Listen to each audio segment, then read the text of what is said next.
Bonjour à toutes, bonjour à tous, bienvenue à Matin Bonheur, l'émission faite pour votre bonheur. Aujourd'hui, jeudi, et comme tous les jeudis, il sera question de santé. Et celui qui viendra nous éclairer sur un mal qui touche plusieurs femmes, c'est-à-dire une femme sur 10, c'est monsieur Djibril Madi, docteur Djibril Madi. Avec lui, on parlera de l'endométriose. Qu'est-ce que c'est?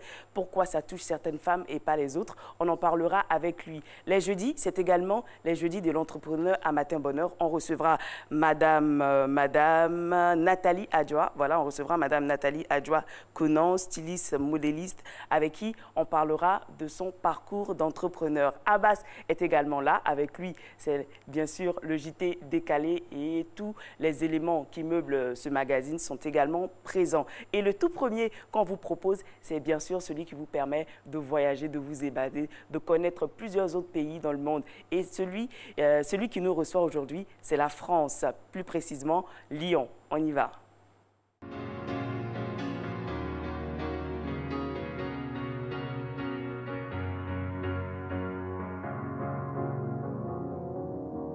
Cause you're a sky full of stars. I'm gonna give you my heart. Cause you're a sky full of stars. Cause you light up the park. I don't care, go on and tear me apart.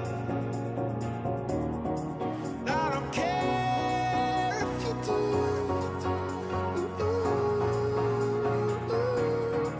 Cause in the sky full of stars, I think I saw you.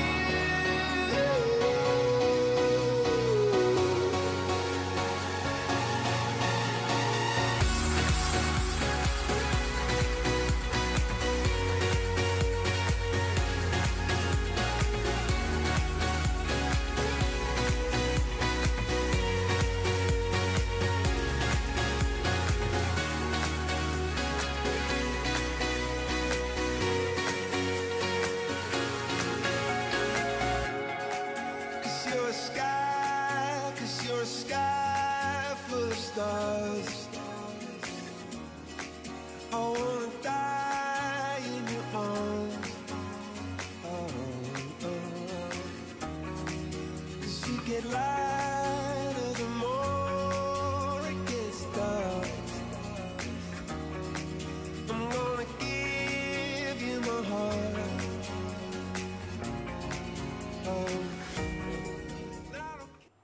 Voilà, c'était Lyon, hein, une ville située dans le quart sud de la France. C'est une ville historiquement industrielle. Elle a accueilli au sud de la ville de nombreuses industries pétrochimiques le long de Rome, nommé le couloir de la chimie. Vous êtes à Matin Bonheur, vous le savez, à 7 h, on se met en tenue de sport pour la gym.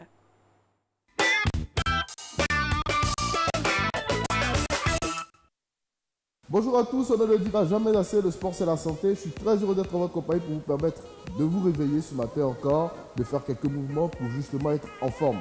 Aujourd'hui, nous allons travailler avec des haltères. Si vous n'avez pas d'haltères chez vous, on ne le dira jamais assez. Prenez des bouteilles remplies d'eau ou de sable mouillé, ou bien de sable tout simplement. Et puis on part directement aujourd'hui pour le premier exercice. Regardez, on casse légèrement les jambes comme ça, d'accord? Si vous ne pouvez pas prendre cette position parce que vous avez des douleurs au niveau du genou, on casse seulement une jambe, celle de devant et celle de derrière, on monte sur la pointe des pieds, comme Rosemary va le faire, là. Et puis on tire l'haltère là, pour aller derrière, ok, de sorte à travailler les muscles du dos. Alors pour ceux qui peuvent, on descend donc, on casse le dos de sorte à ce que le dos soit bien droit, là, et puis on tire.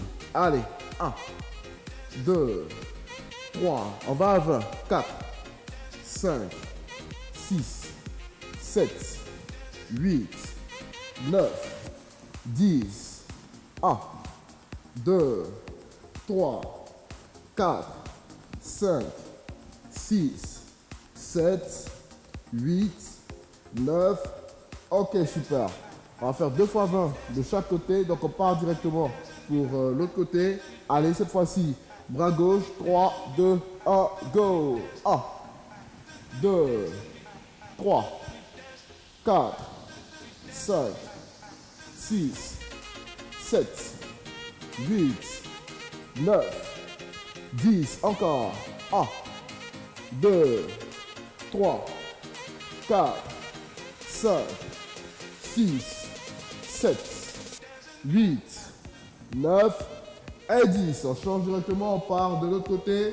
Allez, 3, 2, 1, go. 1, 2, 3, 4, 5, 6, 7, 8, 9, 10 encore. 1, 2, 3, courage. 4, 5, 6, 7, 8, 9. Ok, on change de bras une dernière fois avant de changer de mouvement. Allez, top, c'est parti. 1, 2, 3. Restez toujours dans la même position. Ne bougez pas. 6, 7, 8, 9, 10. Encore. 1, 2, 3, 4, 5, 6, 7, 8, 9. Ok, super. Allez, on part sans plus tarder pour le second exercice du jour. Regardez, on reste toujours dans la même position. Ça vous permet de gainer les cuisses. D'accord? On tend les bras là. On remonte totalement et on redescend. Ça fait 1. On va en faire 20 deux fois. Alors, pour ceux qui avaient pris cette position-là, vous restez toujours dans cette position. Le pied arrière sous la pointe des pieds. La jambe avant fléchie. Ok? On tend les bras et on remonte. 1. Le dos, bien entendu, bien droit. Allez. 3, 2, 1. Top, c'est parti. 1. On contrôle le retour, tout doucement. 2. Super. 3. 4. 5. 6. 7. 8. 9. 10. Encore 10. Courage. 1, 2, 3, 4, 5, 6, 7, 8, 9, le dernier, et 10, super. Allez, on souffle, on change de jambe pour ceux qui travaillent de manière unilatérale. Aussi, pour corriger un peu ce mouvement-là, évitez de laisser vos bras retomber comme ceci. D'accord? Il faut monter bras tendus et on redescend bras tendus. Tout doucement, prenez votre temps pour faire cet exercice. On part. Dernier passage pour cet exercice.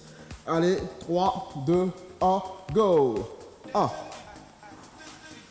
2, 3, 4, 5, 6, 7, 8, 9. Allez encore, 10. Allez, dernier 10, go. 1, 2, 3, 4, 5, 6, 7, 8, 9 et 10. Super. Alors, bravo à Rosemary, bravo à vous qui avez réussi à faire ces exercices. Je vous invite à répéter ces mouvements chez vous le soir, en fin de journée, en rentrant du travail. Ça peut être très efficace si vous continuez à travailler chez vous, à faire du sport chez vous. Le sport, c'est la santé. Rendez-vous demain pour la dernière de la semaine. Voilà, le sport, c'est la santé. Il est indispensable de vous hydrater au réveil et dans le cadre d'un entraînement classique, de manger quelques fruits secs et des biscuits aux céréales. Évitez par contre des aliments trop sucrés qui risqueraient de provoquer un pic de glycémie. Aujourd'hui, c'est une journée spéciale pour les Alida. Voilà, donc toutes les Alida qui sont en ce moment devant leur petit écran, eh bien, sachez que votre prénom Alida, c'est du germanique Alda, qui veut dire vieux, ancien. Alida est également dérivé de Alda, c'est-à-dire la version ancienne de Aude. Les Alidas sont bizarres et charmantes. Elles emplissent leur vie et celle de leurs proches de fantaisie. Ce sont des amoureuses passionnées, mais pas toujours fidèles, et maîtresses de maison, pas toujours versées dans l'ordre et l'économie. Mais bien sûr, il y a toujours des exceptions en toutes choses. Aujourd'hui, c'est également la journée mondiale de la propriété intellectuelle. La propriété intellectuelle, qu'est-ce que c'est? On range généralement sous ce vocable l'ensemble des œuvres de l'esprit, qu'il s'agisse d'inventions, d'œuvres littéraires ou artistiques, des dessins, symboles, noms de marque ou logotypes. La propriété intellectuelle se présente sous deux formes. Nous avons la propriété industrielle avec les inventions, brevets, les marques, les dessins, les modèles industriels. Nous avons aussi le droit d'auteur qui comprend les œuvres littéraires et artistiques, romans, théâtre, les films, musique, dessins, peinture et tout ce qui va avec. Voilà. Donc on espère que vous êtes prêts, vous passez une très belle journée et que vous vous apprêtez. Si vous vous apprêtez, que vous avez un véhicule, prenez la peine de vérifier l'usure et la pression des pneus, les plaquettes de frein, les bougies, les feux, les batteries, les essuie-glaces. Vérifiez tout. Et si tout ça est fait, bon, allons sur la route pour le point route. Le point route. Aujourd'hui, on aura deux points route. Et le tout premier, sur le boulevard Lagunaire. Le jour n'est pas encore totalement levé. Les voitures ont déjà commencé leur spalte. Hein. Tout doucement, tout doucement. Voilà. Bon, on sent qu'aujourd'hui, ça sera quand même embouteillé. Hein. Ce qui n'est pas encore 6h30. Mais déjà, on a quand même de nombreux véhicules sur la route. Mais ça circule. Ça circule tranquillement. Donc, si vous devez emprunter ce tronçon-là, vous pouvez le faire dès maintenant. Et avec votre téléphone portable, vous avez la possibilité de nous suivre en direct sur www.rti.ci. La suite, c'est du côté de Marcory, l'échangeur, qui est très timide. Bon, c'est normal. À ces heures-là, l'échangeur n'est pas très prisé et on comprend aisément. Voilà, c'était les deux points de la journée. Vous êtes à Matin Bonheur. Votre émission se poursuit et cette fois-ci, c'est avec un phénomène assez particulier. C'est un phénomène qui touche les couples, hein, le téléphone portable dans les couples. Doit-on fouiller dans le téléphone de son conjoint? Une question qui divise. Outil de communication, le téléphone portable a évolué pour se retrouver au cœur de notre quotidien. Et même s'il est utile, il est sujet de discussion dans de nombreux couples. Doit-on, oui ou non, fouiller dans le téléphone de son ou sa partenaire? Nous nous sommes intéressés à ce sujet qui divise. Simple moyen de communication au départ. Le téléphone portable a évolué pour se retrouver au cœur de la vie de ceux qui le possèdent. En lui se trouvent les traces de nos activités au quotidien. Heureux compagnon, il est malheureusement au centre de nombreux débats au sein des couples. C'est pas normal de fouiller dans le téléphone de son conjoint. Ça peut mener des discordes, des disputes, peut-être même aller à se laisser. Hein. Bon, si la femme elle prend plaisir pour aller fouiller dans le téléphone de son mari, ou bien bon, vice-versa, que tu vois peut-être bon, des choses qui ne te plaisent pas, c'est ce qui envoie les conflits dans le foyer. Sinon, le téléphone, normalement, il est personnel. Ici, on est catégorique. L'usage du téléphone portable est personnel et ni la complicité, encore moins la légitimité qui lie deux personnes, ne donne le droit des conjoints de le fouiller. Une opinion pas toujours partagée. Si tu caches ton téléphone à ta conjointe ou à ton conjoint, c'est que tu ne te fais pas confiance d'abord et puis tu n'as pas confiance en ton conjoint parce que tu fais des trucs dans son dos, ce qui n'est pas normal. Voilà. Tu décides d'être avec la personne, tu es avec la personne. Le téléphone, ça c'est des trucs sur lesquels on ne doit même pas avoir de sujet. Ta femme ou ton conjoint doit être au courant de tout ce qui se passe dans la journée. Seulement, il y a un certain nombre de choses, peut-être que je lui dis, elle ne peut pas décrocher par exemple le téléphone quand le patron appelle, Mais au-delà de tout, je pense qu'on doit tout se dire. On doit tout se dire, on peut être en mesure de pouvoir fouiller dans le téléphone de l'autre. Pas forcément pour fouiller la petite bête, mais pour être au courant de tout, pour être une personne, pour que tout le monde soit. Nous sommes vraiment dans une union, il n'y a rien à cacher. Avoir le droit au téléphone de son partenaire pour marquer la confiance au sein des couples. Mais pas seulement. On pense même que l'accès libre au téléphone de son conjoint est une sorte de sécurité. Aujourd'hui, quand on est en couple, on ne peut même pas se prêter les téléphones. Parce que déjà, tu es avec ton mari et le code qu'il met sur le téléphone, je ne sais pas si c'est un YZT. C'est tellement bizarre que tu ne peux même pas accéder à son téléphone. Mais qu'est-ce qu'il cache et puis il a ce genre de code sur le téléphone? Ça gâche beaucoup de choses de se cacher, de mettre les codes sur les téléphones parce qu'on peut avoir des urgences. J'estime qu'on est ensemble, on partage énormément de choses ensemble. Donc à quoi bon de cacher quelque chose à un partenaire? S'il m'arrivait, je touche du bois, mais s'il m'arrivait un malheur, c'est à ma femme qu'on demandera les premiers comptes. Droit de fouiller le téléphone de son partenaire ou pas? La question divise l'opinion. Un peu comme le téléphone portable lui-même, qui a déjà brisé de nombreux foyers, tant il a livré de nombreux secrets.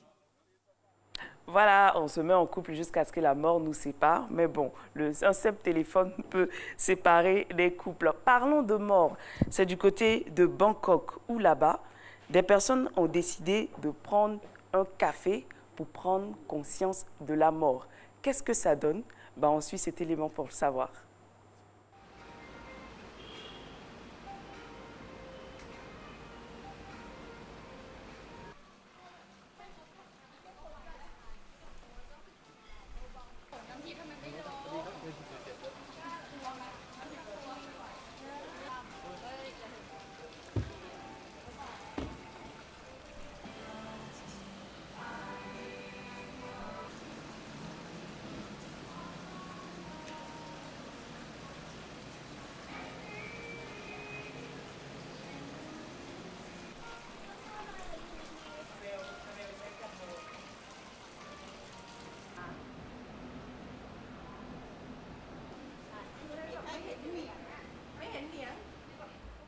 Waouh!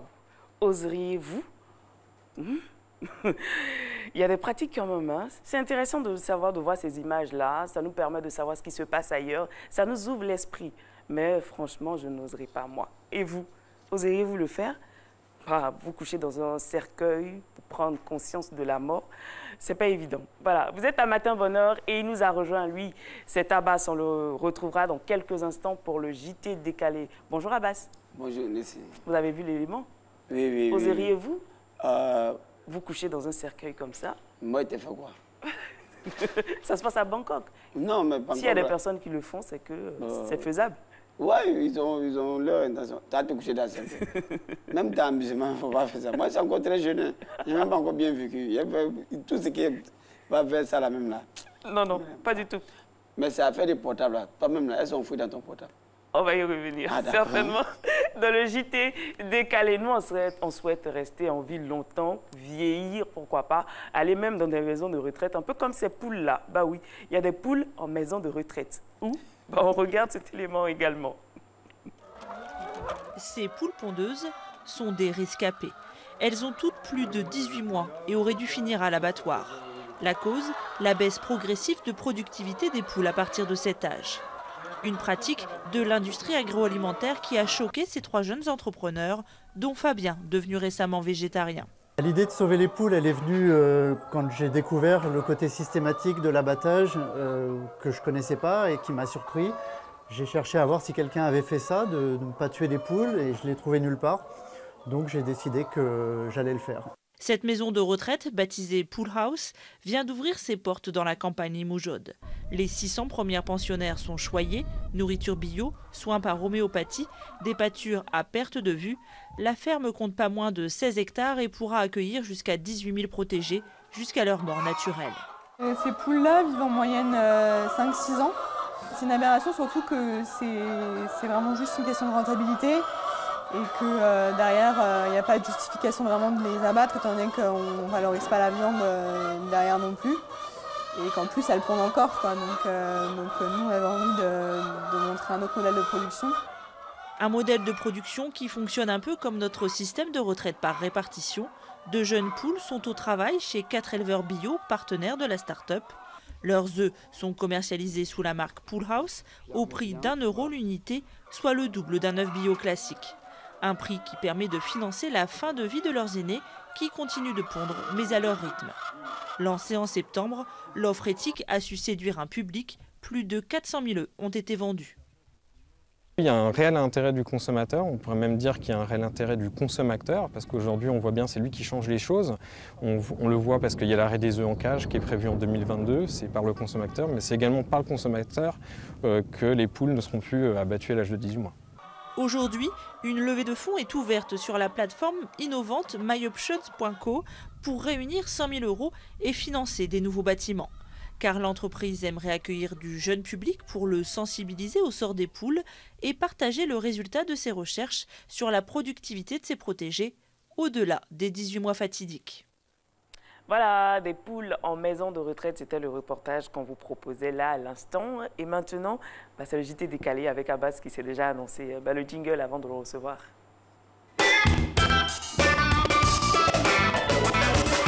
Alors, Abbas, aujourd'hui, vous avez beaucoup de choses pour nous.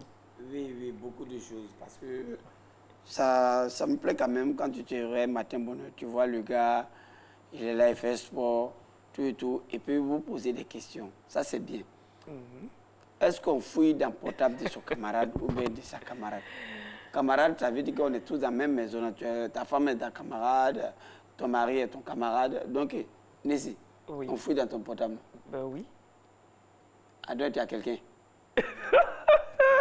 Je veux passer mon téléphone pour que non, moi j'ai déjà trop de... Vous avez demandé on fouille. Non, mais c'est pas bien, parce que aujourd'hui, pour les femmes là même là, c'est pas code, c'est labyrinthe, elles mettent sur leur portable. C'est pas les femmes. Non, les femmes, non, un garçon.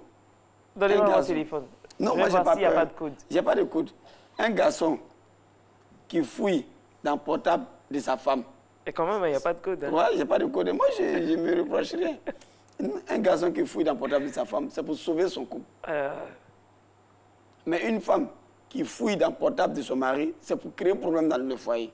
Ça, on a remarqué. Non, mais...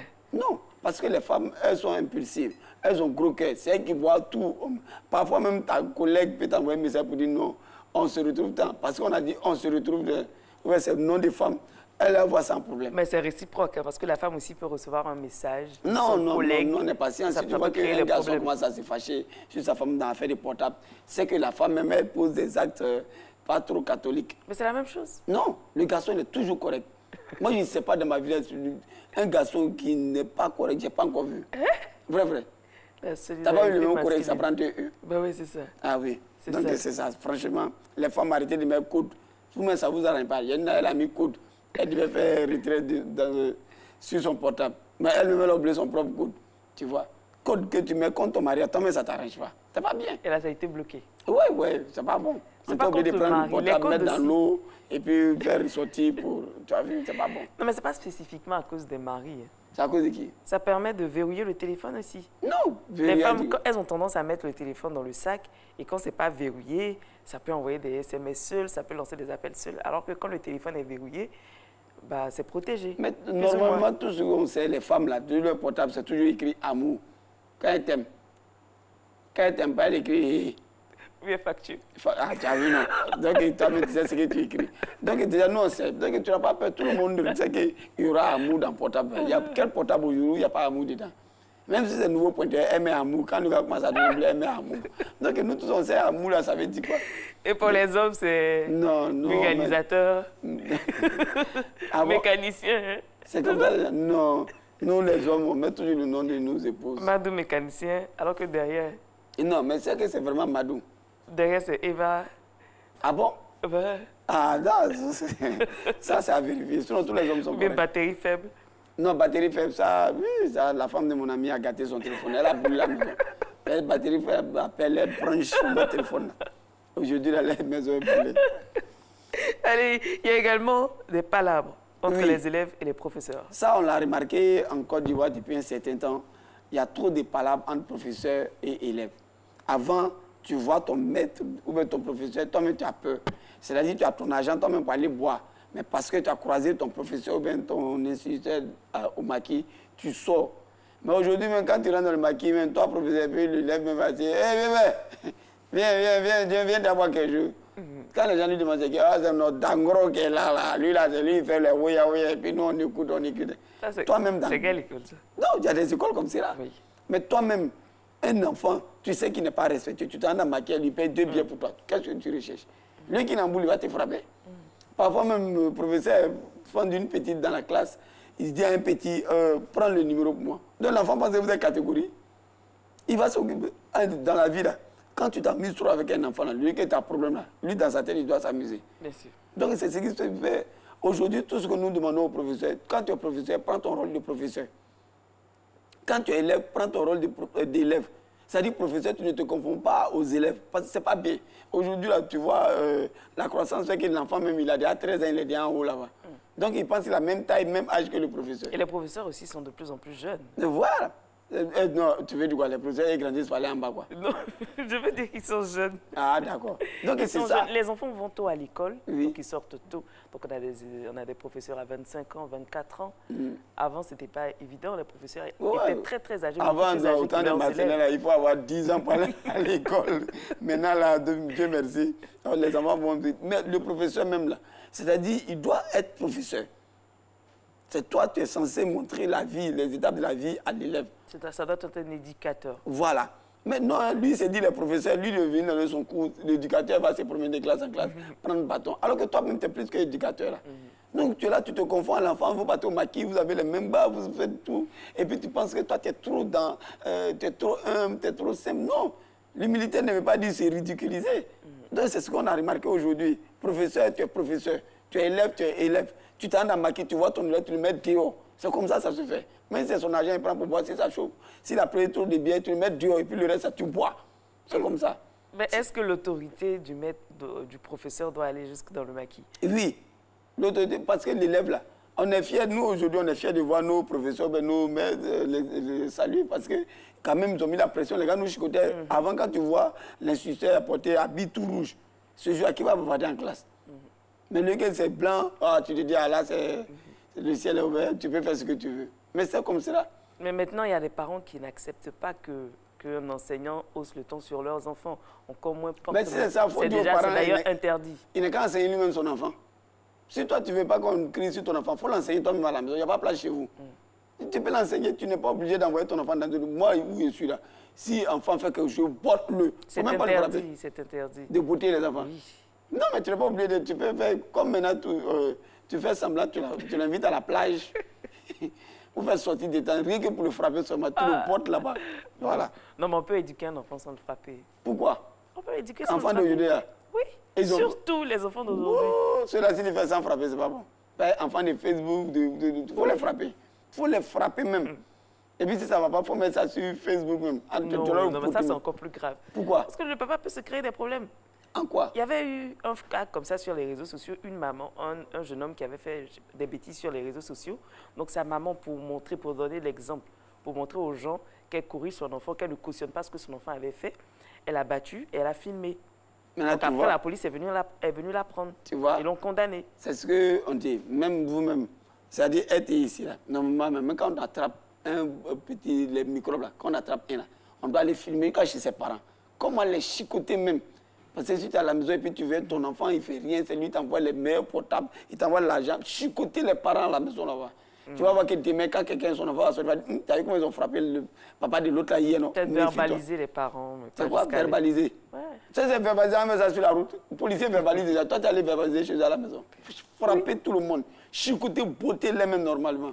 Tu vas voir, ça va passer. Donc si un enfant fait une bêtise, on frappe ses parents. C'est eux qui cautionnent. Moi, mes enfants, ce qu'il a dit. Hein. Non, mais moi, mes enfants, ceux qui les touchent, je vais voir. Je connais mes droits. Hein. Mais voilà, après l'amour, c'est la guerre chez les femmes. Oui, oui, pourquoi? Oui. C'est passé devant moi. Il y a une jeune dame qui a vu son ex marcher avec Cabri. Et puis elle dit, tu marches avec un mouton maintenant. Et puis l'ex, lui, veut faire mal. Non, c'est Cabri. Elle dit, non, c'est au mouton que je parle. C'est pas avec toi. Tu as vu, non? Elle lui dit carrément, c'est un Cabri qui est passé, que c'est pas elle l'ex. Tu vois, parce que l'amour est fini, tu mets ça dans palabre aujourd'hui là. Est-ce que c'est normal? Ça dépend de comment c'est terminé. Non, mais est-ce que c'est normal? Non, mais c'est pas bien. Après l'amour, c'est pas la guerre. Aujourd'hui, là, nous-mêmes, quand on se sépare d'une fille, ça nous fait mal. Mais les filles, elles pensent qu'il faut faire par là. Est-ce que les hommes se séparent? Mais oui, quand tu ne m'arranges pas, toi, Nancy, par exemple, à 5 h du matin, tu es déjà au travail. Tu as pu féliciter, on ne sait pas ce que vous avez, quelle intention. Un Christelle aussi. Un Christelle, donc vous, tout ça. Ça dit normalement... Non, mais à 5 h, on n'est pas au travail, on est au travail depuis 4 h.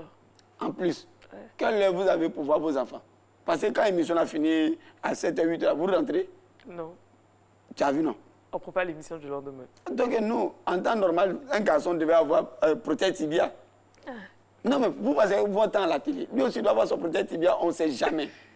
On ne sait jamais. Mais ça, là, ça vous fait mal pour dire que non, il s'est foutu de moi, je m'en vais.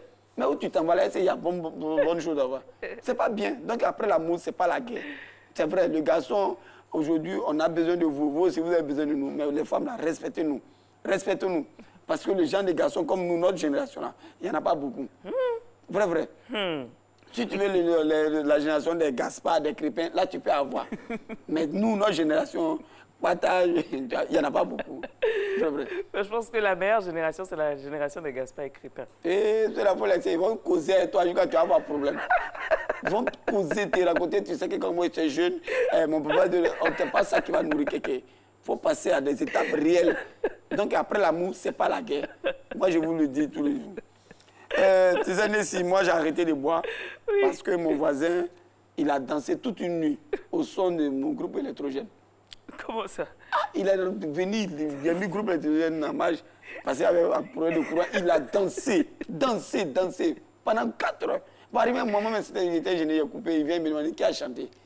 Il dit c'est Essence, gasoil. Il dit ça sort DJ, ils sont bons. Ils sont bons. Que les gars me chantent bien même que chez Yodé ici, donc ils sont bons. Il dit bon, tu as vu ça. Oh, c'est pas bon. Merci beaucoup, Abbas. Merci. Adam. Oui. Eva, oui. C'est congé de maternité, non?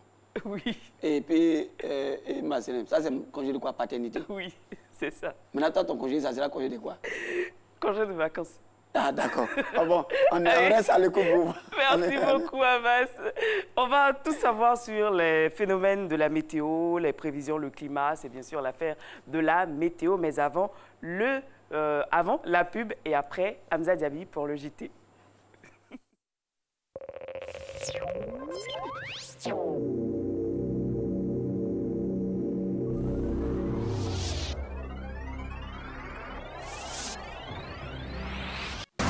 Sous la présidence de M. Alain Richard Danvaï, ministre des Eaux et Forêts, le comité technique de négociation de l'APV FLECT organise la journée FLECT 2018. Thème: observation indépendante dans la gouvernance forestière en Côte d'Ivoire. Enjeux, défis et perspectives. Le jeudi 26 avril 2018 à la mezzanine sud de la maison de l'entreprise Abidjan Plateau.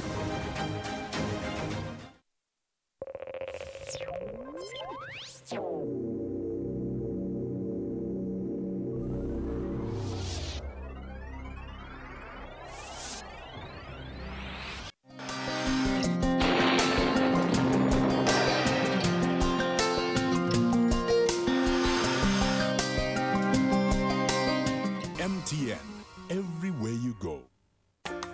Mesdames et messieurs, bonjour. La matinée sera faite de temps changeants. Tantôt de nombreux nuages envahiront le ciel, tantôt ils pourraient se dissiper pour faire place à des périodes d'éclaircies, principalement sur la bande centrale et le nord. Sur les régions côtières et les régions forestières, le ciel sera nuageux, voire très nuageux, avec parfois des averses matinales suite aux nombreux nuages bas présents dans le ciel.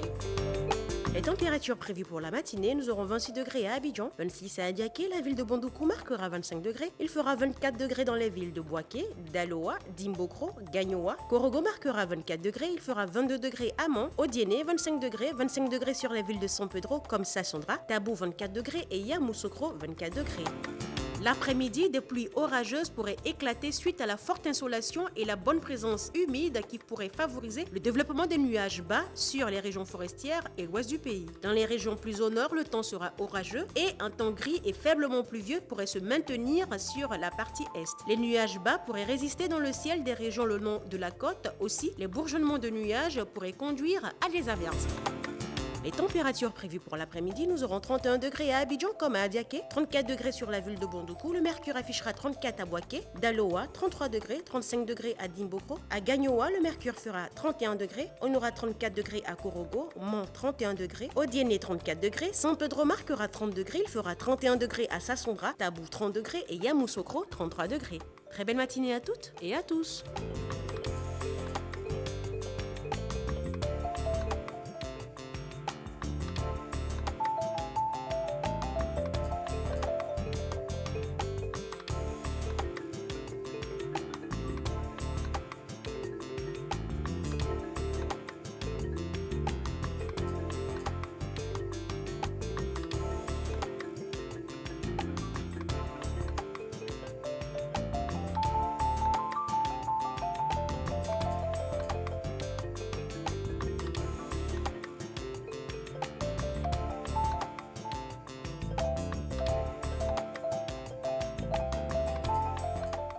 MTN, everywhere you go.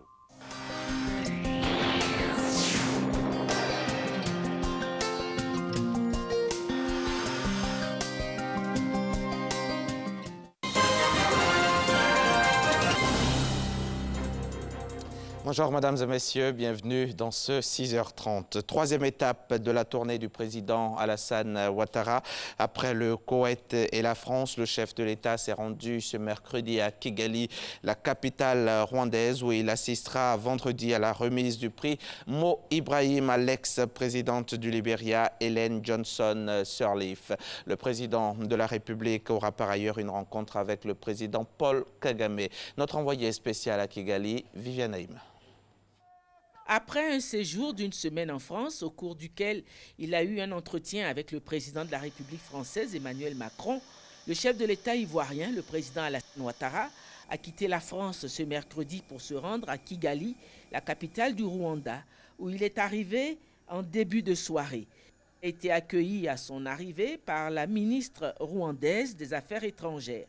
Le président de la République assistera à la remise du prix Mo Ibrahim pour le leadership d'excellence qui sera décerné ce vendredi 27 avril au cours d'une grande cérémonie à l'ancienne présidente du Libéria, Ellen Johnson Sirleaf, sur qui s'est porté le choix de la fondation Mo Ibrahim pour l'édition 2018 de son prix. L'ex-président du Libéria est distingué pour sa capacité à redresser son pays ravagé par des années de guerre civile. Le président de la République, Alassane Ouattara, sera aux côtés de plusieurs autres chefs d'État de la sous-région pour marquer leur solidarité à ce bel hommage qui sera rendu à l'ancienne présidente du Libéria. Le président de la République, Alassane Ouattara, n'a d'ailleurs pas manqué de relever les très bonnes relations qu'il a entretenues avec Ellen Johnson Sirleaf tout au long de sa présidence à la tête de son pays. Ellen Johnson Sirleaf était une femme formidable à la tête du Libéria, notre voisin. Et je dois vous dire que je tenais à faire ce déplacement. Et pour le président Kagame et pour Ellen Johnson Sirleaf, la Côte d'Ivoire est en paix, le Libéria est en paix. Je pense que les décisions que nous avons prises ensemble ont contribué à renforcer la paix et la stabilité dans cette sous-région et également dans les deux pays. Donc je suis très heureux aussi de rencontrer mon ami Mo Ibrahim et le remercier pour ce prix qu'il a instauré. Au cours de son séjour, le président de la République s'entretiendra en outre avec son homologue du Rwanda, Paul Kagame, par ailleurs président en exercice de l'Union africaine. Je réitère toute mon amitié et toute l'admiration que j'ai pour le président Kagame, la transformation qu'il a faite de son pays, et également toute la stabilité que nous avons ici dans cette sous-région. Il y a également le président en exercice de la conférence des chefs d'État de l'Union africaine. Donc ce sera une occasion d'avoir un tour d'horizon sur les questions relatives au continent et les questions internationales, parce que la Côte d'Ivoire est au Conseil de sécurité cette année, l'année prochaine, et nous avons besoin donc de prendre un peu ses conseils par rapport à sa vision sur quelle doit être la position de l'Afrique au Conseil de sécurité. Après l'aéroport, le président de la République s'est rendu à son lieu de résidence. L'attendait une délégation de la petite communauté d'Ivoiriens vivant au Rwanda venue lui souhaiter l'aquaba à l'Ivoirienne. Ce séjour du président de la République à Kigali est le dernier acte d'une tournée qui l'a conduit au préalable au Koweït, puis en France. Et vous le savez peut-être, la corruption est une entrave à la croissance. Elle constitue un obstacle au développement. Conformément donc à sa mission de prévention et de lutte contre la corruption, la Haute Autorité pour la bonne gouvernance est en tournée de sensibilisation à l'intérieur du pays. Jean-Jacques Kwame, Kwadio Kwame. Face au corps préfectoral et aux élus des régions de l'Ifou, du Nzi et du Moronou, l'occasion était tout indiquée pour faire le point et partager avec les participants la situation actuelle de la gouvernance et de la corruption en Côte d'Ivoire, de décliner les orientations stratégiques adoptées par la Haute Autorité pour la bonne gouvernance dans sa mission de prévention et de lutte contre ce fléau. Notre pays est passé de 53 points sur 100 en 2016 à 54,2 sur 100 en 2017. Notre pays est passé de 136e place en 2013 à la 103e place en 2017, soit un gain de 33 places. Tous les indicateurs d'appréciation de la gouvernance retenus par le Millennium Challenge Corporation, MCC, sont passés du rouge au vert au cours de la période 2011-2016. La lutte contre la corruption et des infractions assimilées est un enjeu majeur pour les États modernes et modèles. Un état de fait qui entrave la croissance, réduit la productivité et ralentit l'investissement. Un obstacle donc au développement. Faire en sorte que ceux qui nous regardent, les populations, puissent savoir que ceux qui les dirigent ont des valeurs.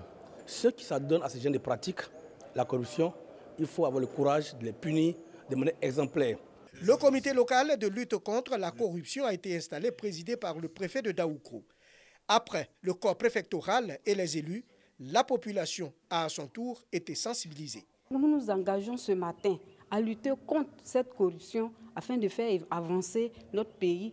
C'est l'ordonnance numéro 2013-661 du 20 septembre 2013 qui fixe les attributions, la composition, l'organisation et le fonctionnement de la Haute Autorité pour la bonne gouvernance. Elle s'articule autour des 4 piliers essentiels: la transparence, la responsabilité, la sensibilisation et la répression. Le directeur général du guichet unique automobile a été mis aux arrêts pour des soupçons de fraude au niveau du dédouanement des véhicules de luxe. Il s'agit surtout d'en savoir davantage sur cette affaire qui défraie la chronique. L'affaire avait été révélée par le bi-hebdomadaire L'éléphant déchaîné. Nous y reviendrons dans nos prochaines éditions. Ce jeudi sera lancée ici à Abidjan la campagne Vision Zéro Accident par l'Association internationale de sécurité sociale. Cette campagne qui concerne l'ensemble du continent africain vise à prévenir et à réduire les accidents de travail. La rencontre va durer 2 jours. Et puis en prélude donc au lancement du concept Vision Zéro Risque, Accident et Décès en entreprise, l'Internationale des femmes professionnelles en santé et sécurité au travail a organisé un panel entre experts de la question et entreprises pour réfléchir sur les conditions sécuritaires des femmes au travail dans le monde de l'entreprise, mais aussi dans le secteur informel. Notre reporter a assisté à l'activité ce mardi 25 avril. C'est Franck Quadio. On suit. La motricité des doigts de sa main droite, Issa ne l'a plus, mais reste à tout de même alerte.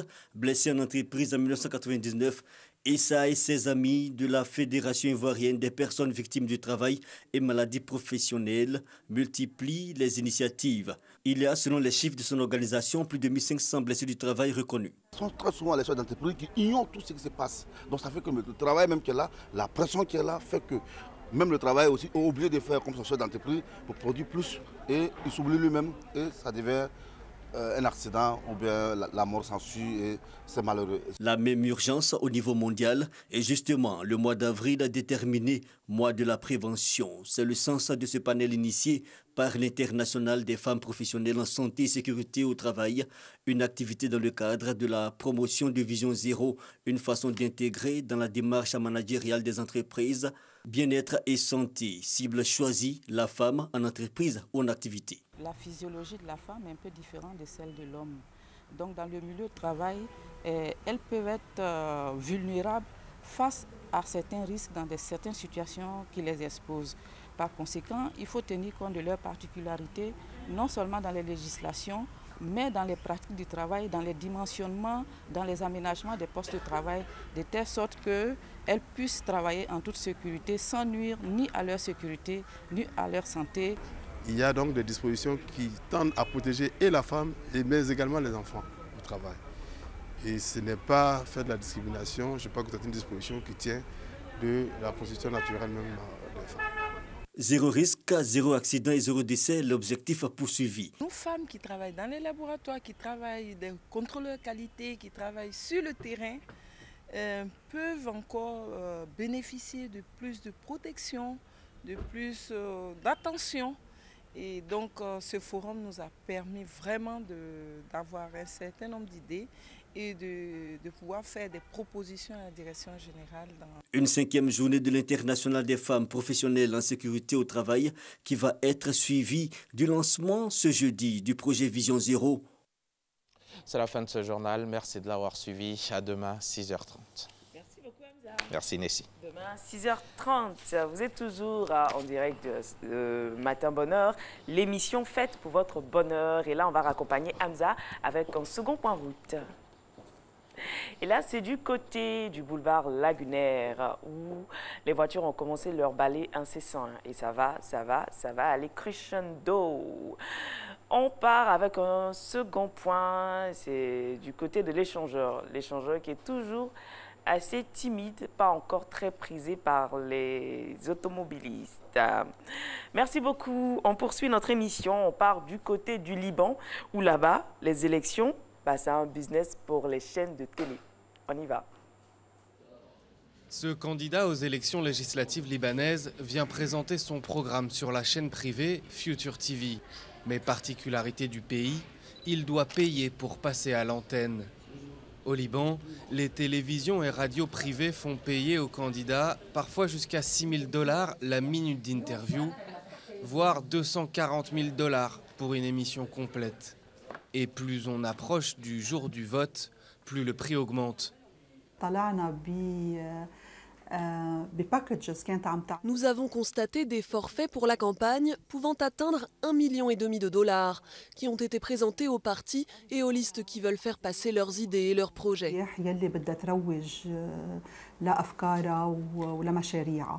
Le Liban se prépare à ses premières élections législatives depuis 9 ans, le 6 mai prochain.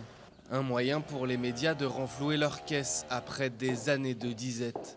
Au siège du comité de supervision des élections, 25 employés surveillent quotidiennement l'équilibre des temps de parole. Comme Manal, ils chronomètrent les interventions politiques et notent sur un tableau les possibles infractions. Il y a des candidats dont vous n'avez jamais entendu parler. Vous ne les avez jamais vus parce qu'ils n'ont pas de présence médiatique. Et bien sûr, il y a des infractions parce que les médias disent très rarement si les interventions politiques sont payées ou gratuites. Le nouveau système proportionnel a encouragé la création de listes de la société civile qui espèrent percer au milieu des partis historiques. Mais elles restent considérablement handicapées par les sommes nécessaires pour la campagne. Mais qui est capable aujourd'hui de payer $1 million pour apparaître dans les médias? Qui peut payer $20 000 pour une demi-heure en direct? Qui? Ce sont ceux qui sont déjà au pouvoir, les partis traditionnels. Le modèle économique des médias libanais repose largement sur l'argent politique des partis. Pour les listes alternatives, la campagne se limite donc principalement aux réseaux sociaux et à la télévision publique, la seule gratuite. Voilà, chacun sa stratégie au Liban pour pouvoir se faire de l'argent, parlant bien sûr des chaînes de télé privées. Aujourd'hui, on l'a dit, mais on va le répéter, c'est la journée des Alida. Alida, qui est du germanique Alda, qui signifie vieux, ancien. Et Alida est également dérivé, c'est la version italienne de Aude. Les Alidars sont bizarres et charmantes.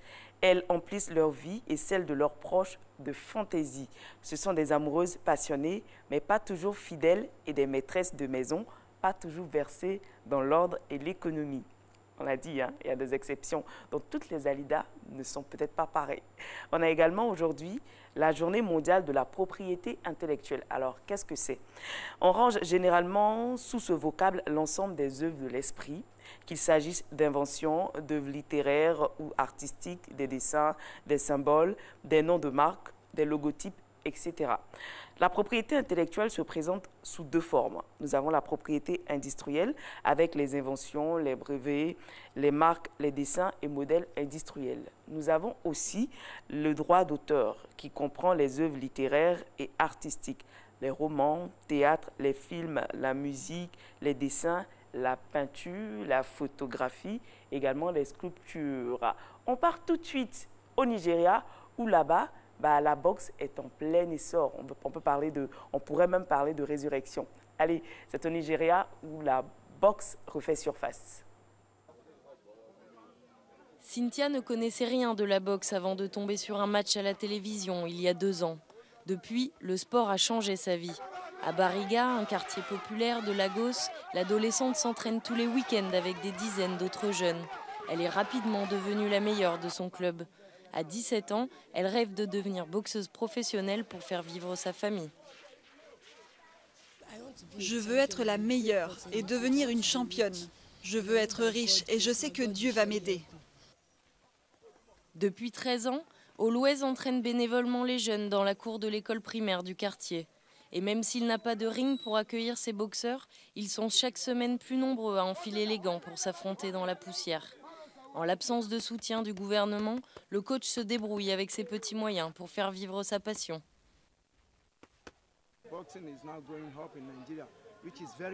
La boxe est en train de décoller au Nigeria et c'est très bien. Mais nous avons besoin d'aide et de soutien. L'État de Lagos, comme les autres États, doivent nous aider. La boxe, ce n'est pas facile.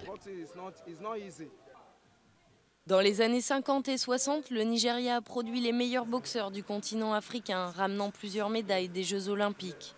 Un âge d'or depuis éclipsé par le football et l'athlétisme. Mais la boxe revient à la mode depuis quelques années. La création de chaînes télévisées spécialisées ont notamment popularisé ce sport. Un succès qui s'invite aussi dans les quartiers chics de Lagos. Nous voulons créer une plateforme durable pour que tout le monde puisse s'entraîner en toute sécurité et dans un environnement serein, mais aussi pour que les gens aient une expérience authentique de la boxe.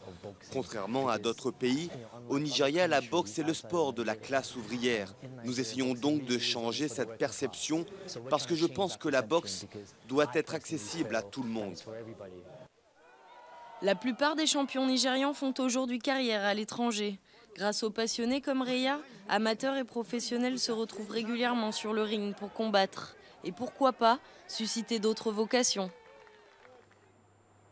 Voilà, de retour sur le plateau de Matin Bonheur. Aujourd'hui, on l'a dit, c'est la journée mondiale de la propriété intellectuelle. Et dans la journée mondiale de la propriété intellectuelle, nous avons la propriété industrielle et les droits d'auteur. En Côte d'Ivoire, quand on parle de droits d'auteur, tout de suite, on pense au Burida. Et c'est effectif parce que la loi numéro 96-564 du 25 juillet 1996 relative à la protection des œuvres de l'esprit et aux droits des auteurs, des artistes interprètes, des producteurs de phonographes et vidéogrammes, voilà, donne droit au Burida de gérer les droits d'auteur des différents artistes.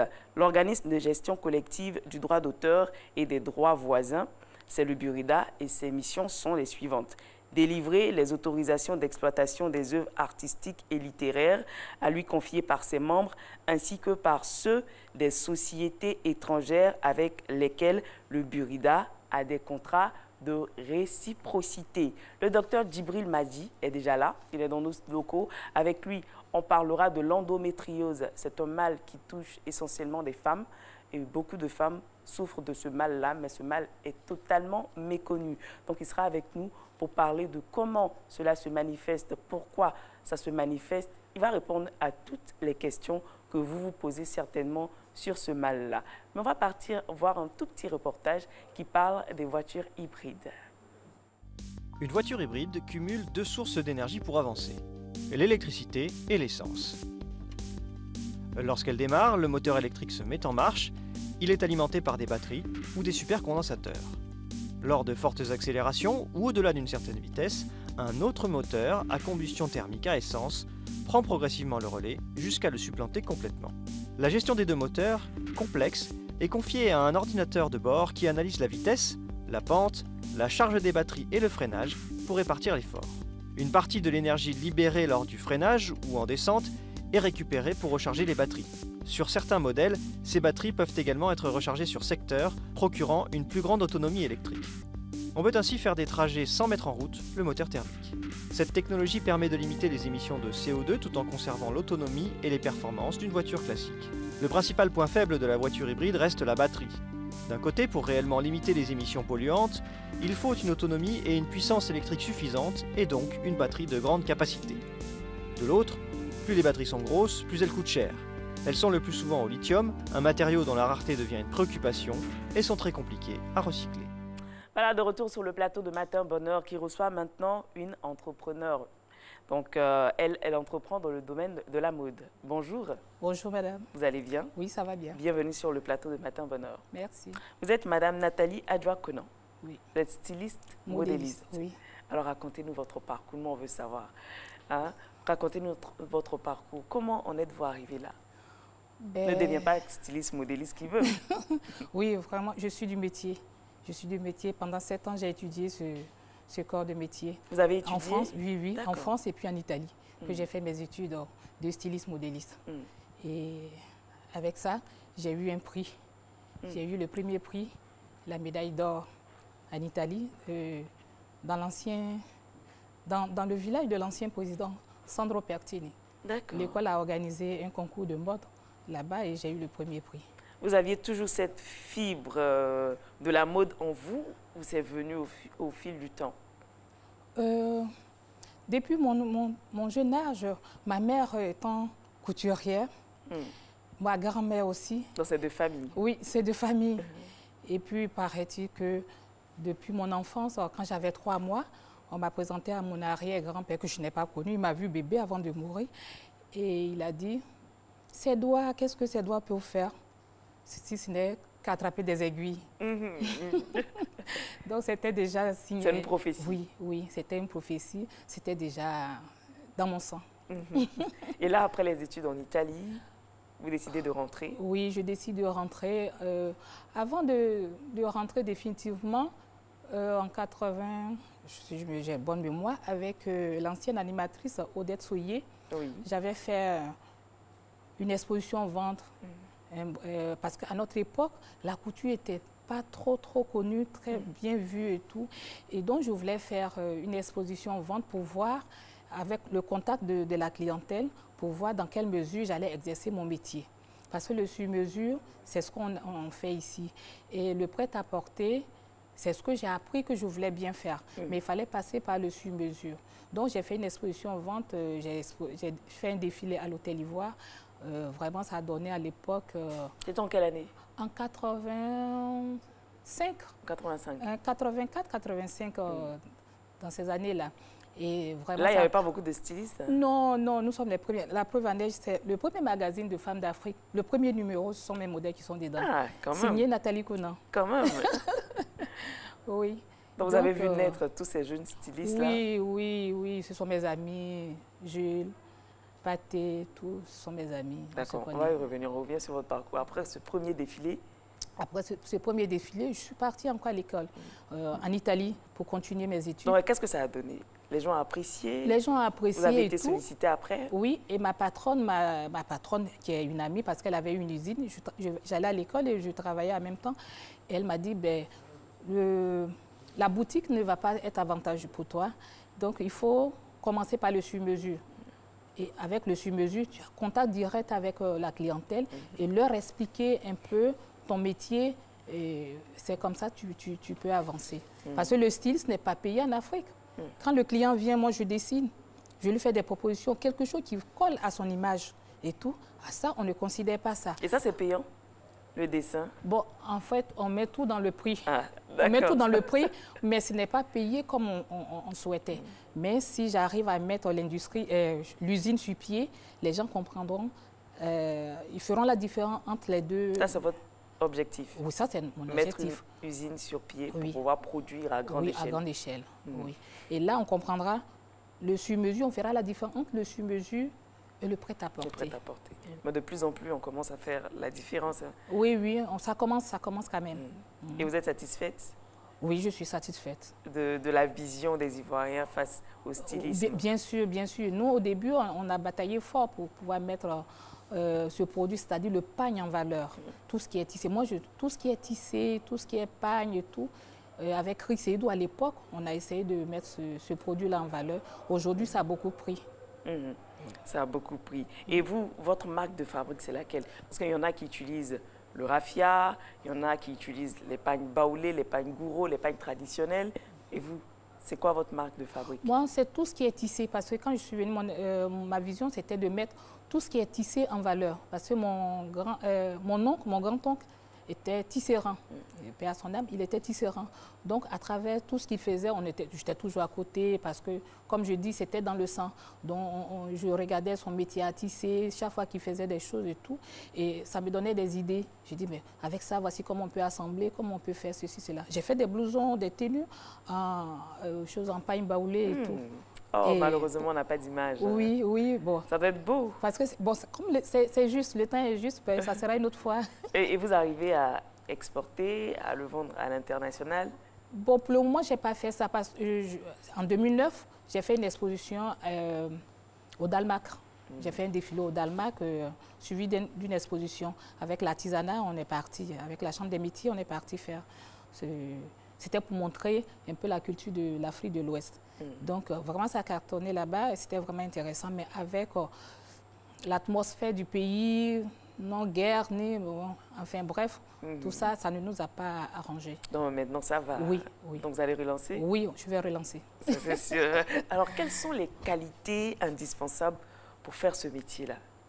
Parce que de plus en plus, on a des jeunes stylistes, quelqu'un qui sait un peu dessiner, il dit, bon, moi, je suis styliste. Oui, c'est ce que je dis. J'ai dit, un métier, il faut l'aimer. Et quand on aime, il n'y a pas de problème, ça colle à ta peau. Et puis, il faut l'apprendre. On peut apprendre sur l'état, mais il faut aller approfondir vraiment son métier. Si on a les moyens, aller à l'extérieur ou bien côtoyer. Mais ici, pourquoi on n'a pas d'école? Oui, il y a des écoles, mais ce n'est pas approfondi. Moi, j'ai vu un peu quelques écoles, mais bon, il ne s'agit pas de savoir fixer un bouton, à rassembler deux morceaux de tissu. Mais, par exemple, dans le styliste, là, quand je te regarde, tout de suite, je peux te dessiner quelque chose qui peut coller à ton image, à ton style et tout. Mais si ce n'est pas dans ton style, le vêtement n'a qu'à être bien fait, comment tu ne te sentiras pas à l'aise. Mais quand c'est dans ton genre, dans ton style, même s'il y a des petits bricoles, mais vous vous sentez à l'aise, vous êtes vraiment heureuse. Donc, il y a ces petits secrets-là qu'il faut connaître quand même. Qu'il faut connaître, mais que, bon, c'est dommage.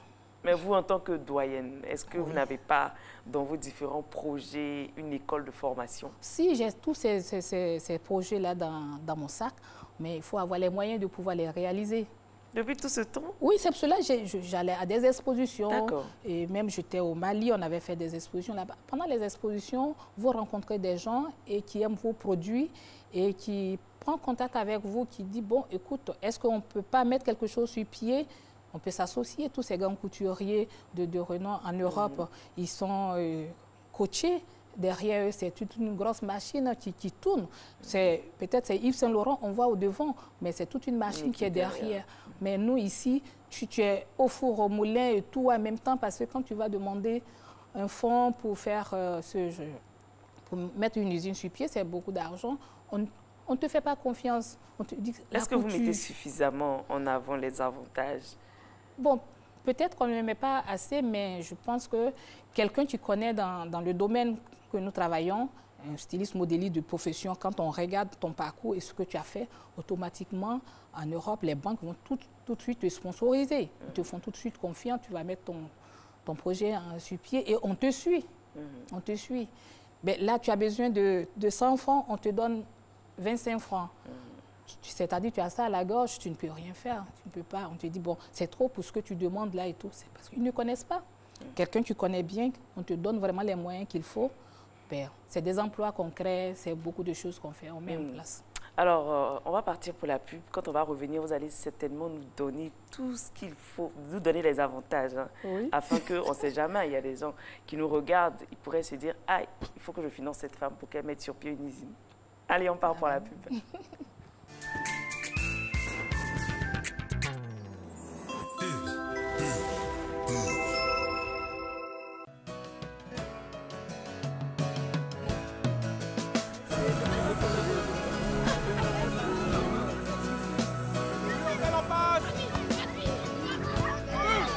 Chaque jour, ce sont quelques milliers de kilomètres parcourus pour vous apporter une eau pure et légère, indispensable à une bonne santé.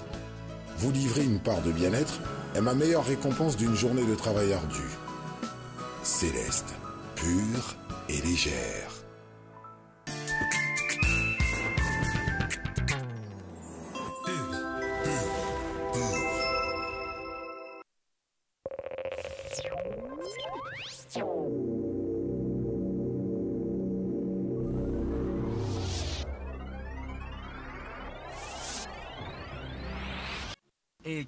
Venons à s'amuser aussi dans nos... El Panturo de la Pantalana Cuesta sera là.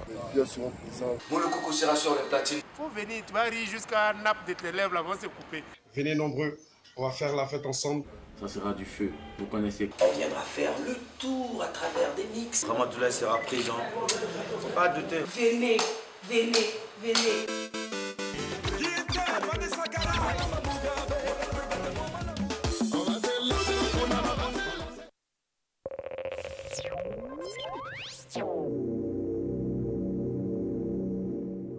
Nathalie Adjoa-Conan, styliste, modéliste, toujours sur ce plateau. Donc, elle va nous raconter, elle va nous donner les avantages qu'on aura de financer une industrie, c'est ça? Une usine de production à grande échelle de prêt-à-porter. Oui. Alors, quels pourraient être les avantages pour celui qui investit dans un tel projet? Les avantages, c'est beaucoup parce que ça va diminuer un peu le chômage. Parce qu'il y a plein de jeunes. Quand on passe à 13 juillet dans une petite rue, il y a au moins 5-10 petits couturiers, comme on l'appelle entre griffes, les couturiers. Et si on rassemblait tout ce monde-là pour faire une usine, ça allait faire beaucoup de choses. Parce qu'il ne s'agit pas de... la couture, tu peux la connaître, mais tu ne peux pas connaître la gestion. La gestion de ce travail que tu fais, c'est très difficile. C'est un autre métier. Nous, on ne sait pas gérer. On sait travailler, on sait attraper nos aiguilles, nos patrons et tout, couper et tout. Mais derrière, voici ce que ça peut donner d'intéressant si on a des gens qui gèrent ce côté-là. Donc ici, en rassemblant tous ces jeunes qui savent faire quelque chose, les former à l'industrialisation, parce qu'à l'usine, ce n'est pas, c'est-à-dire toutes les 20 ou 30 minutes, programmer de sorte que toutes les 20 ou 30 minutes, la chemise ou bien la robe sort de l'autre côté là-bas, c'est toute une chaîne. Donc, en montant une usine, ça peut engager beaucoup de jeunes. C'est plusieurs métiers dans le métier qu'on fait. Et avec ces mécaniciens, on les appelle les mécaniciens, ces piqueurs-là. C'est-à-dire, ils regardent, ils ne savent rien faire, mais ils te montrent, le vêtement est coupé, ils te montrent ça intégralement. Donc, ça va créer des emplois. Et tous ces jeunes-là, dans des usines, au fur et à mesure, il y aura d'autres usines encore qui seront créées en collaboration avec les maisons de textile, parce qu'en principe, on doit travailler ensemble. Mais bon, les choses sont comme ils sont. Bon, on travaille un peu, machin, mais sinon, c'est comme ça, avec les usines, ça va créer beaucoup d'emplois et rassembler beaucoup ces jeunes tailleurs, comme on dit, tailleurs, piqueurs, et ils vont voir l'importance du métier, l'importance du sur-mesure et tout, du sur-mesure et du prêt-à-porter. Ça va permettre aussi aux Ivoiriens de s'habiller local et de oui. pouvoir vendre à l'extérieur. Oui, oui, bien sûr, bien sûr. C'est-à-dire quand tu rentres dans une boutique, tout de suite tu penses que tu as envie de prendre et tout, à moins de frais. Mais quand tu vas chez le couturier ou bien chez la couturière, un styliste, pour te faire un vêtement, c'est toi seul. C'est unique. C'est coûteux. Ça doit être coûteux, mais c'est le contraire.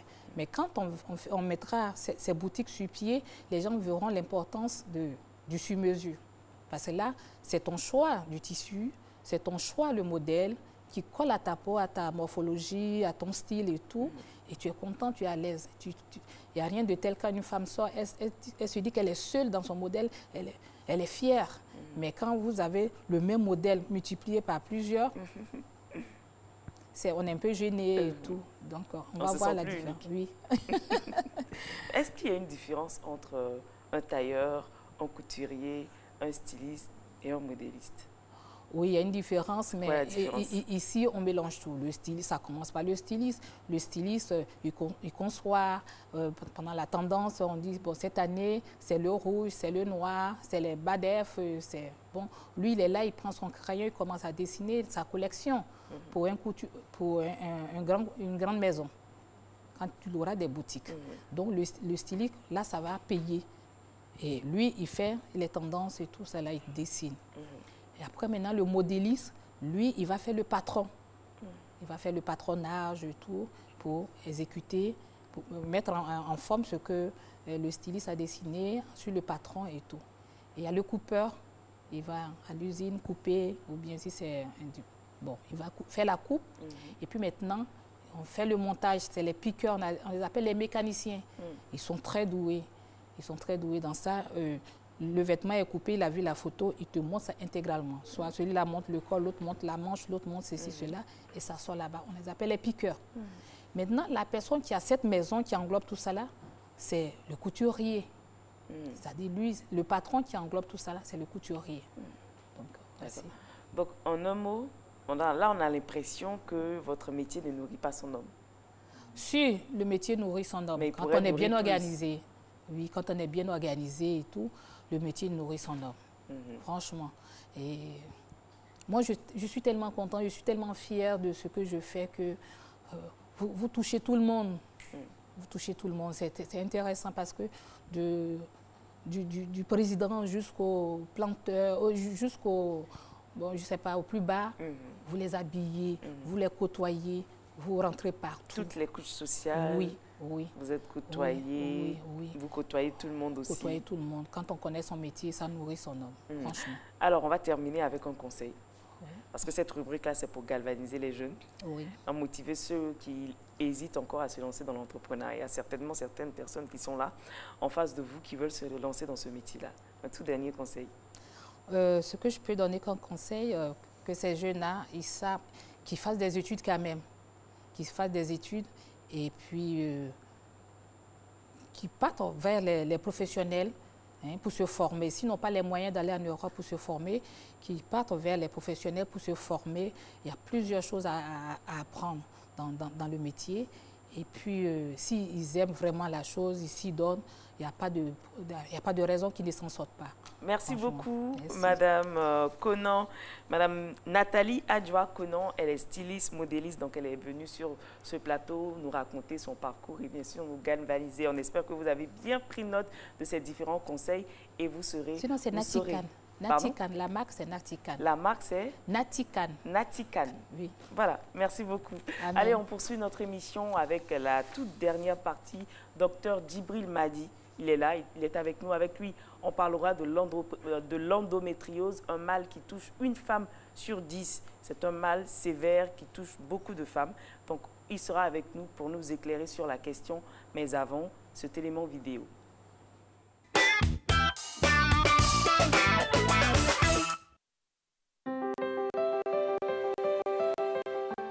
Je pense que l'endométriose est une maladie liée à l'endomètre, qui est aussi une paroi qui couvre l'utérus de la femme. C'est une maladie liée à l'endomètre. C'est une maladie des femmes, mais je n'ai pas assez d'informations là-dessus.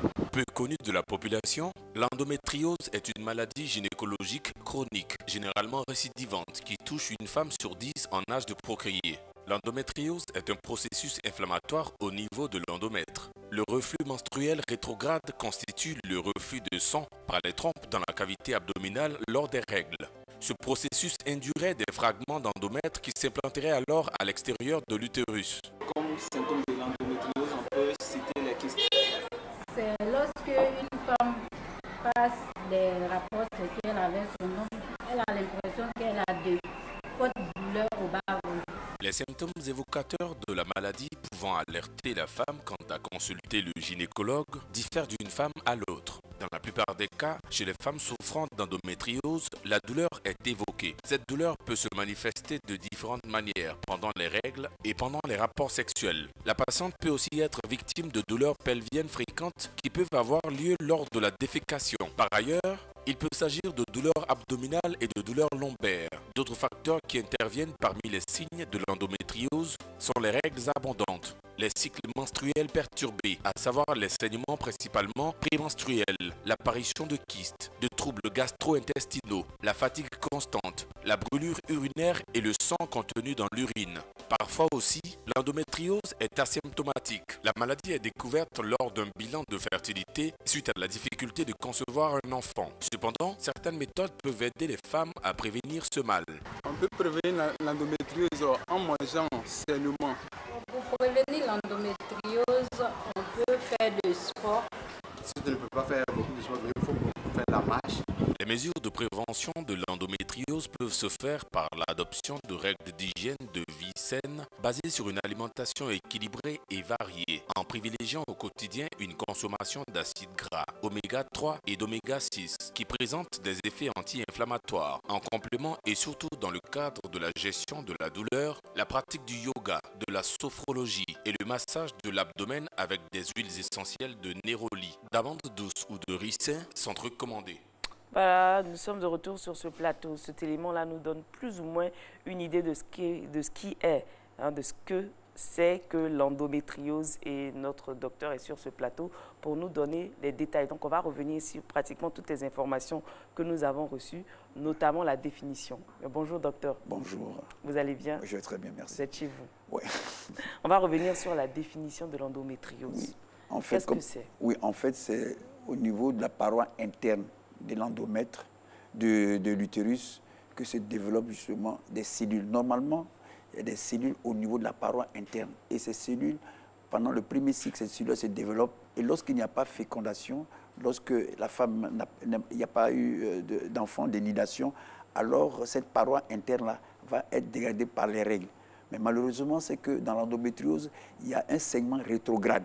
Toutes les femmes ont un segment rétrograde. 90% des femmes ont un segment. Mais on ne sait pas par quel facteur, mais ces femmes qui ont des endométrioses, ce segment rétrograde va aller se fixer au niveau des ovaires, va aller se fixer au niveau des trompes, même aller se fixer au niveau de la vessie et au niveau même des autres organes. Voilà. Donc, et le symptôme le plus fréquent, c'est la douleur pendant les menstrues. Une douleur qui peut survenir chez la jeune fille de 15 ans jusqu'à la femme qui a 50 ans. Il n'y a pas d'autres symptômes? Si, comme on l'a dit ici, il y a par exemple la dyspareunie, c'est-à-dire les douleurs pendant les rapports.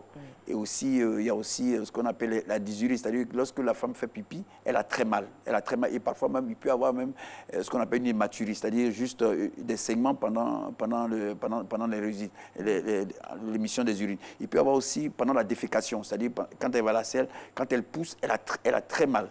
Bon, ce sont des symptômes qui sont criardes, mais ces symptômes peuvent apparaître aussi en dehors de l'utérus et du petit bassin. On peut avoir des douleurs abdominales parce qu'au niveau du péritoine, c'est-à-dire que de ce tissu qui enveloppe tout l'abdomen, au niveau du péritoine, il peut y avoir justement ensemencement de ces cellules endométriales. Voilà. Et à quel moment la femme atteinte d'endométriose commence à manifester la maladie? Dès les premières règles? Non. D'abord, ça peut être asymptomatique. Ouais, les douleurs peuvent être c'est-à-dire que rien, c'est au décours d'un examen d'infertilité, on découvre que la femme elle a une endométriose. Ou bien que, comme on l'a dit, la dyspareunie, c'est-à-dire que pendant les rapports sont douloureux, et puis c'est douloureux et permanent, vous comprenez. Alors là, on s'interroge, qu'est-ce qui se passe? Et c'est pendant cet interrogatoire-là que, en faisant l'échographie, un examen banal, qu'on s'aperçoit que la femme elle a une endométriose. Voilà. Voilà. Et ça peut survenir 7 ans après. C'est-à-dire que la maladie, elle est asymptomatique et c'est 7 ans après qu'on découvre. Vous comprenez? Or, le traitement est plus efficace lorsqu'on découvre très tôt la pathologie. Voilà. Mais c'est difficile aussi de détecter cette maladie. Non, mais difficile, non, c'est relatif parce que puisqu'elle est asymptomatique, c'est vrai qu'il est difficile, mais vous savez, tu es marié pendant 1 an, 2 ans que tu t'aperçois que tu n'as pas d'enfant, tiens, ça peut te sonner à l'oreille comme ça et tu vas faire l'examen. Ou bien que, bon, quand tu as des rapports, bon, voilà, tu commences à avoir, tu as des douleurs, ou bien que, bon, ben, quand tu vas déféquer ou quand tu vas faire pipi, tu as mal. Tu as mal. Et tu ne peux pas le savoir, il faut aller juste voir le médecin. C'est pourquoi j'ai dit aux femmes, dès que vous avez mal, pendant ces moments-là, il faut rapidement alerter votre médecin pour que rapidement le traitement se mette en place. Mais ce sont les règles. Et non, mais ça peut beaucoup être beaucoup de femmes ont des douleurs pendant les règles. Donc, si dans la famille, il n'y a pas eu ce cas-là, ou bien il y a ce cas-là qui est peut-être moindre, quand on dit à maman, par exemple, « Maman, j'ai des douleurs pendant mes règles », maman peut dire « Mais c'est normal, toutes les femmes ont des douleurs pendant leurs règles. » C'est ça. Donc, à quel moment la famille doit être en alerte et se dire malheureusement, attention, c'est dangereux. Oui, c'est ce qui fait la difficulté dans le diagnostic. Parce que justement, on a l'air de mettre toutes les dysménorrhées, on appelle ça les dysménorrhées, c'est-à-dire les douleurs pendant les règles, sur le fait que, bon, écoutez, ça va passer, il faut avoir un enfant et puis après ça passe ça. Non, pas du tout, pas du tout. Dès qu'il y a une dysménorrhée chez la jeune fille, même à 15 ans déjà, il faut déjà savoir est-ce que c'est une dysménorrhée essentielle, c'est-à-dire que c'est dû au fait qu'elle vient d'avoir ses règles, tout ça, bon, ou bien que c'est une dysménorrhée secondaire, c'est-à-dire qu'elle n'avait pas ça. Et maintenant, ça s'est greffé là-dessus, ou bien c'est une dysménorrhée pathologique, c'est-à-dire que, comme l'endométriose, par exemple. Voilà. Donc, lorsque une jeune fille a des douleurs pendant ses menstrues, il faut aller voir le médecin rapidement. Comme je l'ai dit tout à l'heure, que lorsque le diagnostic est fait très tôt, le traitement est bon. Voilà.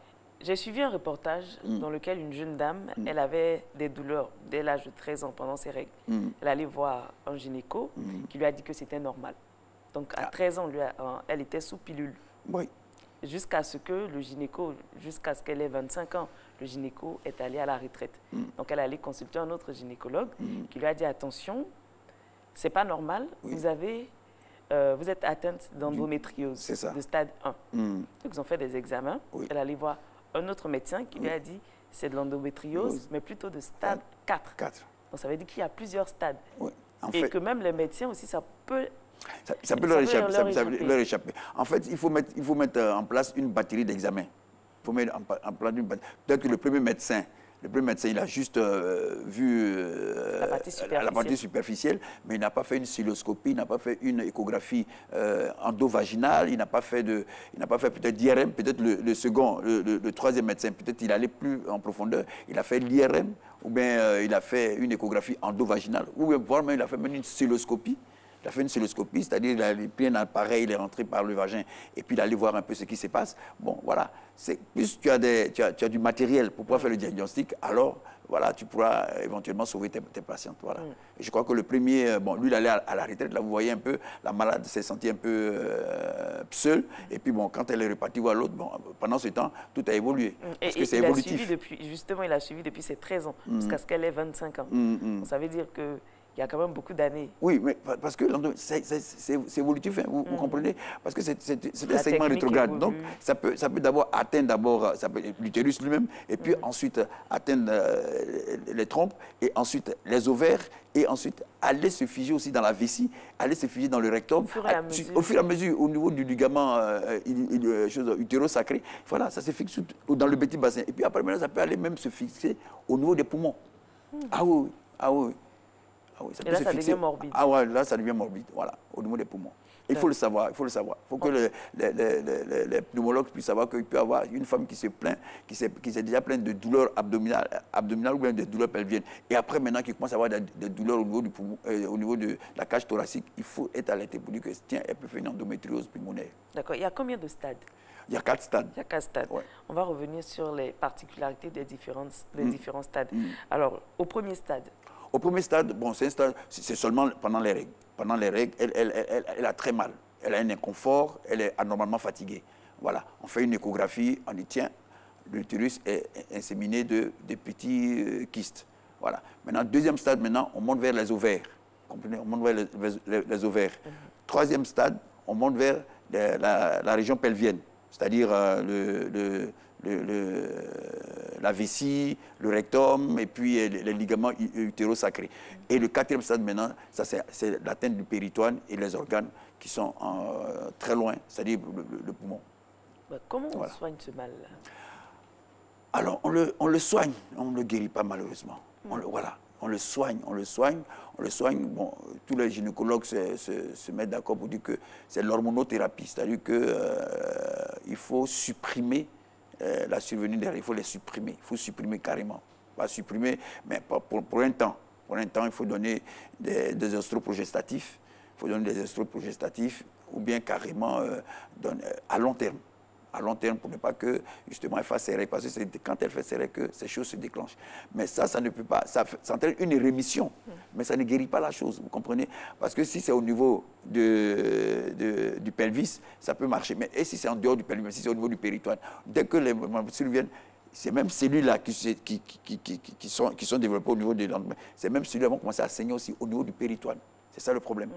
Vous voyez? Donc, ce qu'on fait, c'est qu'on supprime carrément la survenue des règles. Et là, voilà. Pas de chance d'avoir des enfants. Comment? Pas Oui. Pas de chance d'avoir des enfants. Ah oui, souvent les gens disent que bon, il faut avoir un enfant pour... Non. Quand tu as un enfant, tu peux avoir une endométriose et puis tomber en grossesse. Mais c'est juste une rémission.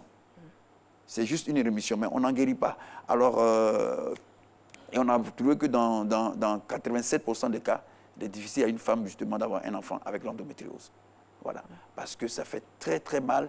Et puis les phénomènes inflammatoires font en sorte qu'il y a un blocage de l'ovulation, il y a un blocage de la fécondation et il y a un blocage de la nidation. Il y a un blocage. Parce qu'il y a les cellules inflammatoires qui vont circuler dans le corps. Et ces cellules vont entraîner un blocage, même entraîner des adhérences.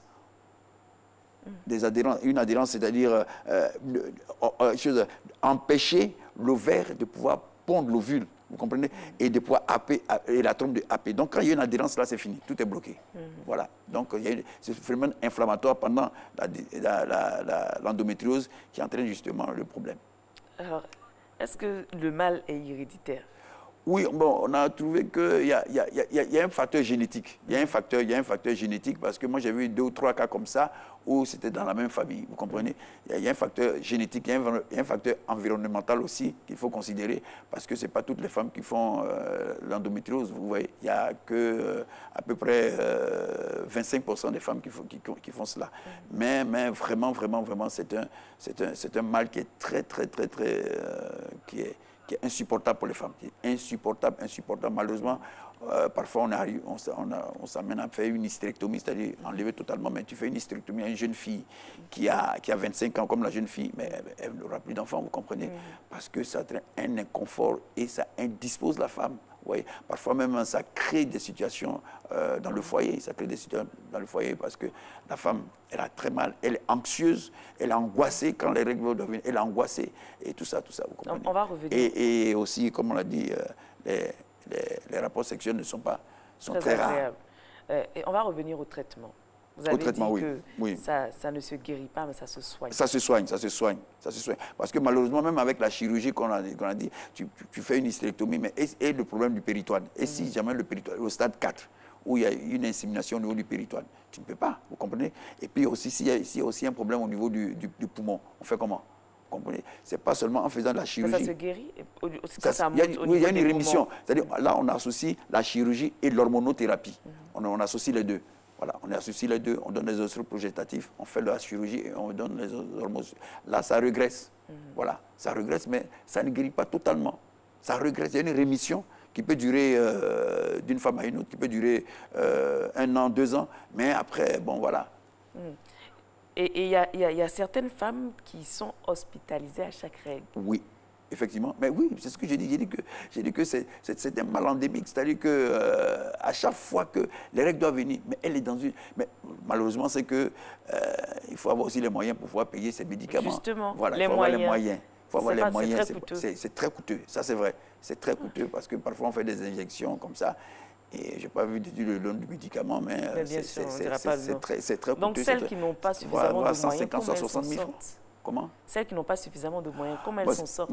Comment elles s'en sortent? Alors, on les met sous hormonothérapie tout le temps, pendant un certain temps pour pouvoir bloquer les règles. Voilà, c'est ce qu'on fait. Il n'y a pas de méthode naturelle, naturothérapie? J'ai entendu parler de yoga, de sport, oui, c'est ce que le... de massage. Oui, c'est ce que... Oui, mais quand c'est fait, quand on sait, comme au stade 1, au stade 2, mais quand ça atteint le stade 4, vous comprenez que les massages ne vont pas, parce que c'est des kystes, c'est des petits kystes comme ça, vous comprenez un peu, des petits kystes qui se logent dans la paroi abdominale, au niveau du ligament utéro, mais c'est pas bien, c'est pas bien.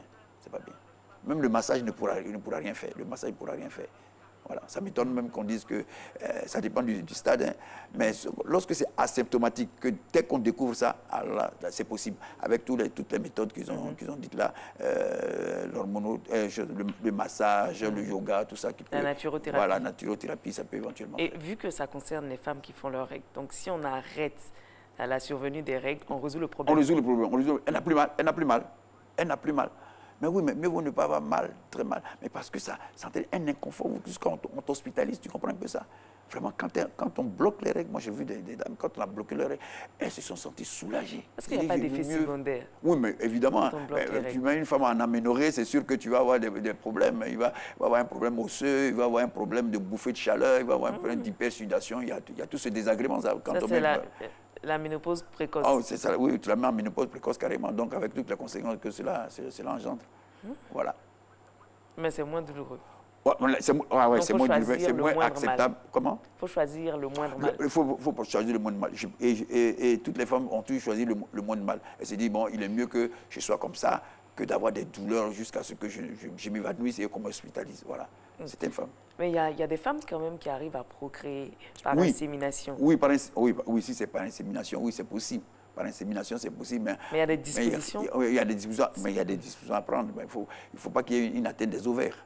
Vous voyez, il ne faudrait pas qu'il y ait une atteinte des ovaires. Il ne faudrait pas aussi que l'utérus soit beaucoup atteint par cette insémination, par ces règles rétrogrades. Il ne faut pas que l'utérus soit atteint parce qu'il y a un bilan à faire. Il y a un bilan à faire, surtout chez la femme pour pouvoir procréer pour l'insémination. Il y a un bilan à faire. Malheureusement, c'est que dans ces cas-là, on demande d'abord que l'utérus soit sain et que les ovaires ne soient plus produits. Mais si ce n'est pas le cas, mais alors là, ce ne sera pas possible. C'est au fur et à mesure que ça se dégrade. Oui, au fur et à mesure, oui. Pour éviter que ça ne s'aggrave, dès la première manifestation de l'endométriose, la femme devrait avoir un enfant? Oui, en principe, c'est ce qu'on propose. Hein. On dit rapidement, au stade 1, au stade 2, on dit rapidement, tu as un enfant, 1 ou 2 enfants avant que les choses... Mais ça ne veut pas dire que quand tu accouches, que les choses vont régresser. Non, au moins tu as un enfant. Et puis bon, voilà, et puis après, maintenant, tu peux l'arrêter. Voilà, c'est comme ça. Voilà. Est-ce qu'il y a des manifestations avant la survenue des règles? C'est-à-dire une jeune fille de 12 ans qui n'a pas encore fait ses règles. Est-ce qu'il y a des petits signes qui peuvent montrer qu'attention, celle-là... Avant qu'elle fasse ses règles? Oui. On ne peut même pas savoir. On ne peut même pas savoir. Ouais. Si c'est un problème même si elle fait génétique. une échographie avant... Oui, c'est pas possible. Il faut aller plus loin. Il faut aller plus loin. Il faut aller plus loin, faire l'IRM ou l'échographie endovaginale pour savoir un peu ce qui se passe. Avant les règles? Avant les règles. On peut savoir? On peut savoir. D'accord. Avant les règles, on peut savoir. Donc les parents gagneraient à aller plus tôt voir le médecin, le gynéco. Et le gynéco maintenant, lui, qui fera ce qu'il a fait. Et qui va orienter le patient vers la structure les plus... Mais on a de bonnes perspectives quand même. Oui, on a... Non, faut pas être pessimiste dans ce... Non, il y a des choses qui se font très bien.